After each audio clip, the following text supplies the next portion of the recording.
Friends, Christopher Benninger was a traveler and not a tourist. He says that India has turned him upside down and inside out, and India made him the man. Let me share a beautiful story because he was a traveler. Years ago, when he was in his 50s, he traveled to Mizoram. While he was on his journey to Mizoram at a Mizo village bordering India and Burma, he came across a sign and which read, it's an ancient sign or an old sign which read, "You have come so far away, leave something good or bad." And this book is what he has left for us. Good evening, ladies and gentlemen, Shri Harshvardhan Neotia ji, Madam, architect thinker Peter, my friend Kumarjit, my friend Anandita, and the anchor, architect Ashish Acharji, and all the office bearers of Ambuja Neotia group.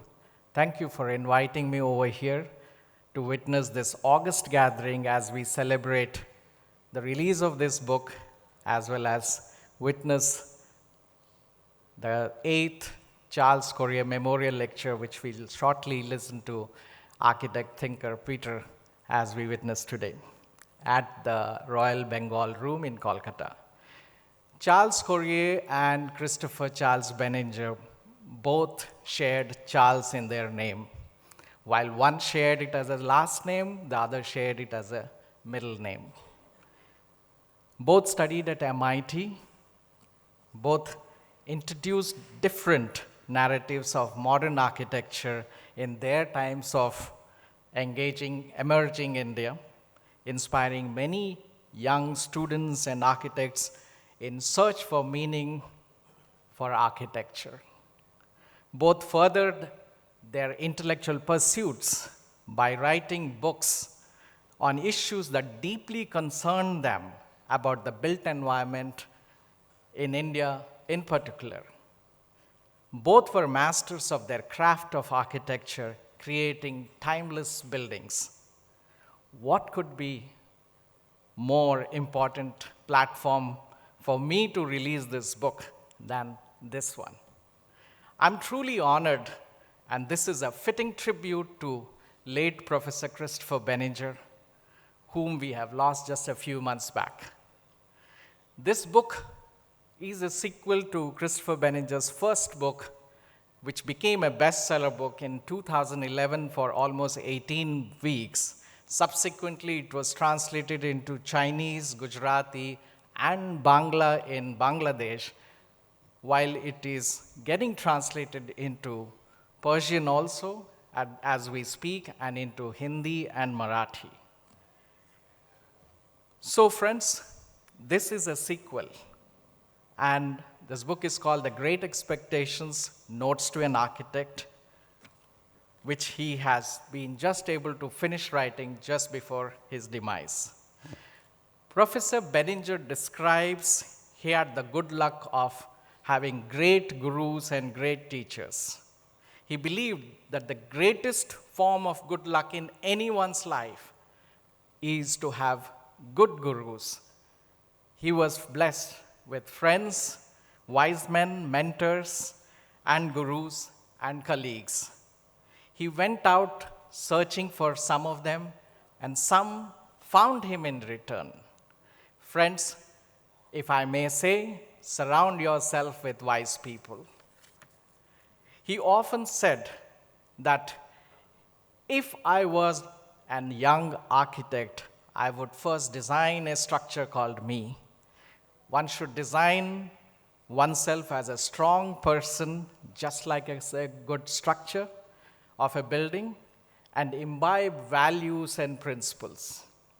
Try to be contextual and be grounded. He was indeed a great architect, but first he was a good person. And he often said, it's more important to be a good human being than a great architect. Friends, This book is 300 pages.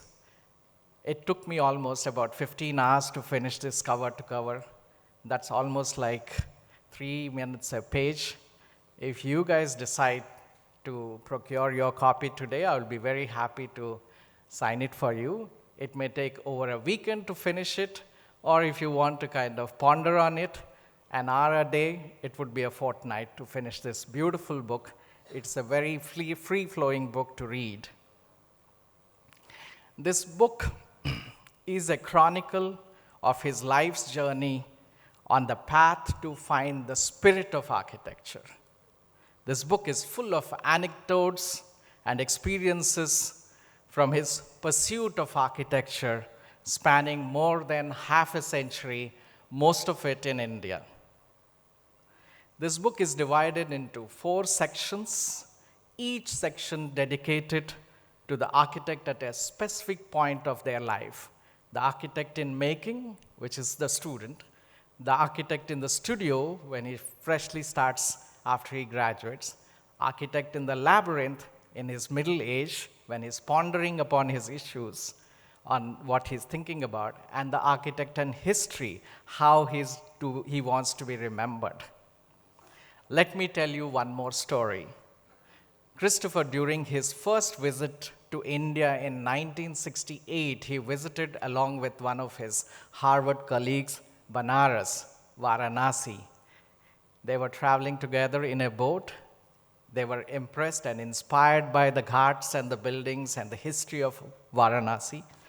Of course, as 2 Ivy League kids back then, in their 20s, they were cooking up theories and stories. Listening to them, the oarsman, in his little understanding of their conversation, was annoyed. He says, "Nonsense. History is continuous." This abrupt statement from the oarsman made them silent, and Christopher says, and he mentions this in his book, a chill ran down his spine as he understood for the first time a great philosophy from the oarsman that history is continuous. Friends, the spirit of architecture is the spirit of continuity. Each building contains with it all the previous experiences of the world of architecture. What is called a masterpiece lies on the cusp of past and the future. It gathers up all the lessons we are endowed with and generates a new legacy for the future generations. Friends, as I end my talk, I like to say, at this point, I am basking in the beautiful memories of a life spent in his company. I end by my talk saying, this book is a rich harvest of an old man's life lived with full of experiences and wisdom that he wishes to pass on to us, the next generation. Thank you so much. I'll request Mr. Neotia and Mr. Peter Stajbury to please come on stage as we launch this book in front of all of you this August gathering.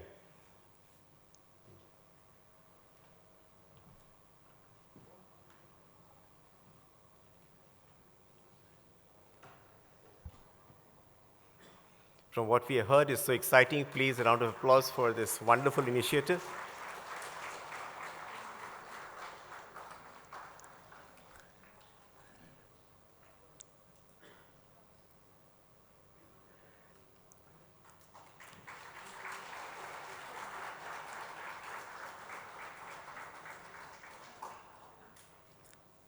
Thank you very much.